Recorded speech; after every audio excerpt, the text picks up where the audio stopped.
নমস্কার বন্ধুগণ। আজকে আপনাদেরকে আমি ইলিশ মাছের ঝোল দেখাবো, তার সঙ্গে একটু দেখাবো এই যে কালো মানের ডাঁটা রেখে দিয়েছিলাম আমি, পাতাটা খাওয়া হয়ে গেছে। হ্যাঁ, পাতাটা খাওয়া হয়ে গেছে। ইলিশ মাছের ভাপা করেছিলাম পাতা দিয়ে। হ্যাঁ, আর এই বেগুন দিয়ে আর কালো মানের ডাঁটা দিয়ে আর এই কাঁচা লঙ্কা দিয়ে ঝোলটা করব।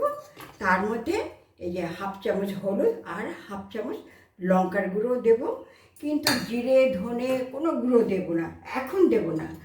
এইটা হলো যখন আমার না জলটা টকবক করে ফুটে যাবে, নামাবার কিছুক্ষণ আগে হাফ চামচ জিরার গুঁড়ো দিয়ে দেবো। ব্যাস, এটা কষাবো না, জিরার গুঁড়োটা কষাবো না, আর কালো জিরার ফোড়ন দেবো। এইবার আপনারা দেখুন, আমি মাছ ভাজাটা বসিয়ে দিচ্ছি, ততক্ষণ আনাজটা কেটে নেব। কড়াইতে তেল দিলাম। ইলিশ মাছ তো বেশি তেলের দরকার হয় না, তবুও 3 পালি দিলাম, কেন মাছটা ভাজতে হবে তো। তারপরে যদি দরকার হয় তাহলে আবার দেবো। হ্যাঁ, আচ্ছা, তেলটাকে আমি ঘুরিয়ে দিই। বেগুনটা কেটে আমি এই জলের মধ্যে ভিজিয়ে রাখবো, না তো বেগুন কালো হয়ে যায়। হ্যাঁ, এই জন্য আমি বেগুনটা কেটে নিচ্ছি। তেল গরম হয়ে গেছে, মাছটা ছেড়ে দিই।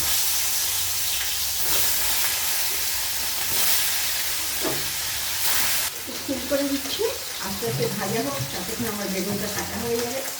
বেশি বেগুন দেবো না, এই ডাঁটাটা নিয়ে নিই।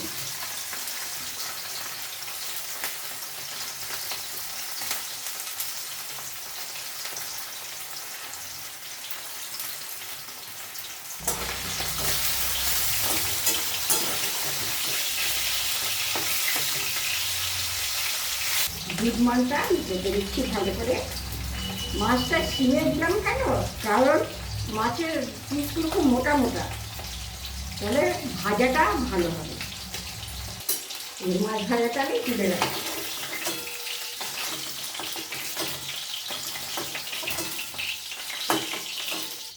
এরপরে এর মধ্যে আমি দেব কালো জিরে আর একটা লঙ্কা কেটে দেবো।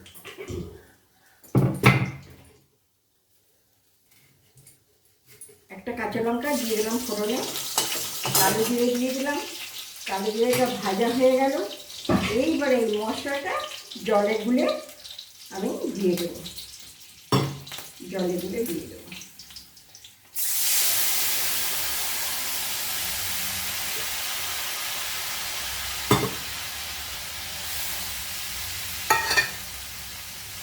আর মশলা কষাবার সময়ে আমি সবসময় বলি একটু নুন দিয়ে দেবেন, বা পরিমাণ মতো নুন দিয়ে দেবেন। আমি পরিমাণ মতনই দিলাম, লাগলে আবার দেখা যাবে। এইবারে মশলাটা একটুখানি কষিয়ে নেব।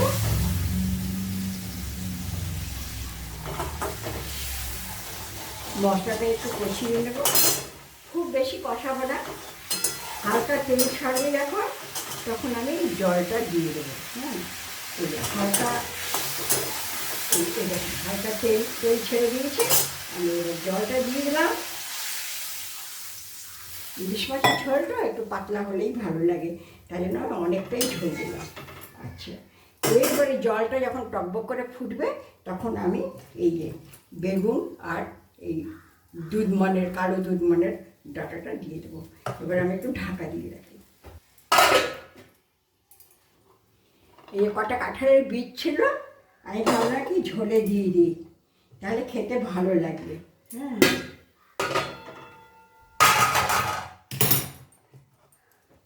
তিন চারটা কাঁঠালের বীজ দিয়ে দিলাম।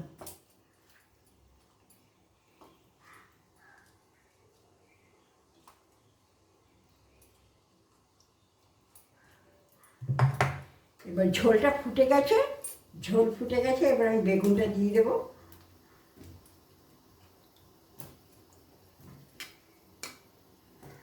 আর এই দুধমানের ডাঁটাটাও দিয়ে দেবো।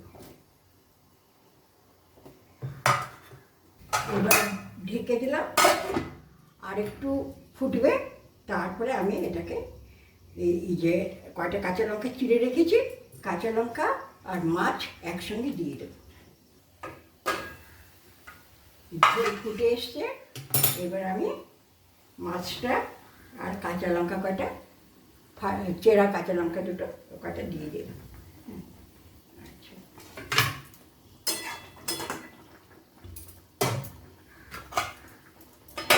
যেটা বলেছিলাম, আমাদের বাড়িতে দেখতাম ইলিশ মাছের ঝোল করলে তাতে কাঁচা জিরা গুঁড়ো কিছুক্ষণ আগে দিয়ে দিতে। হাফ চামচ কাঁচা জিরের গুঁড়োটা আমি ঝোলের মধ্যে দিয়ে দিলাম। এটাতে না টেস্টটা খুব ভালো হয়, খুব ভালো হয়। এবার আমি ঢাকা খুলে দেখব কতটা ঝোল আছে। হ্যাঁ, আর বেগুন সেদ্ধ হয়েছে কিনা, আর যে কচুটা দিয়েছি, কচুর ডাঁটাটা দিয়েছিলাম সেটা সেদ্ধ হয়েছে কিনা দেখি। কচুর ডাঁটাটা সেদ্ধ হয়েছে, কচি তো একদম কচি। বেগুনও সেদ্ধ হয়ে গেছে, ঝোলের কালারও চেঞ্জ হয়ে গেছে। বাসনটা রাখলাম, এই যে ঝোলটা আমি ঢেলে দিলাম। বেগুন, দুধ কচুর ডাঁটা আর কাঁচা লঙ্কা দিয়ে ইলিশ মাছের পাতলা ঝোল। হ্যাঁ, দুর্দান্ত স্বাদ। এই যে আমার হাজব্যান্ড, তাকে এখন খেতে দিলাম। ভাত দিয়েছি, কুঁদরু ভাজা আছে, কাঁচকলা ভাজা আছে, আর ডাল আছে, আর মেন আইটেম হলো এইটা। এটা আমি রান্না করেছি। এই যে না খাও, এই যে কালো মানের ডাল কেটেছিলাম না, সেই কালো মানের ডাল দেখুন, এই বলো পরে মশলা দিচ্ছি। কালো মানের ডাঁটাটা আগে খাও, ওটাই তো মেন। কালো মানের ডাঁটাটাই মেন। কেমন খেতে? হ্যাঁ, আমি ডাঁটাটা খাচ্ছি। কালো মান, কালো দুধ কচু। কালো দুধ কচু হ্যাঁ। খুবই ভালো লাগছে। একদম সুন্দর নরম আর কি, এত নরম মুখে দিবি করে। আর ঝোলটা কেমন হয়েছে সেটা বলো। হ্যাঁ, ঝোলটা কেমন হয়েছে? হ্যাঁ, ঝোলটাও ভালো হয়েছে। ঝোলটা ভালো হলে সবজিটাও ভালো হবে। হ্যাঁ, ঝোলটা ভালো হয়েছে। ভালো হয়েছে কোথায়? ঝাল নুন সব ঠিক আছে? সব ঠিক আছে। আচ্ছা, ঠিক আছে। ভালো হলো বলবেন, মন্দ হলো বলবেন। হ্যাঁ, আর আমার ভিডিওটা কেমন লাগলো আপনারা কমেন্টসের মাধ্যমে জানাবেন, আর লাইক করবেন, শেয়ার করবেন, সাবস্ক্রাইব করবেন। ঠিক আছে, ওকে। এখন দুপুরের সময় খিদেও পেয়ে গেছে, আমিও খাবো এখন। আচ্ছা, ঠিক আছে, ওকে, থ্যাংক ইউ।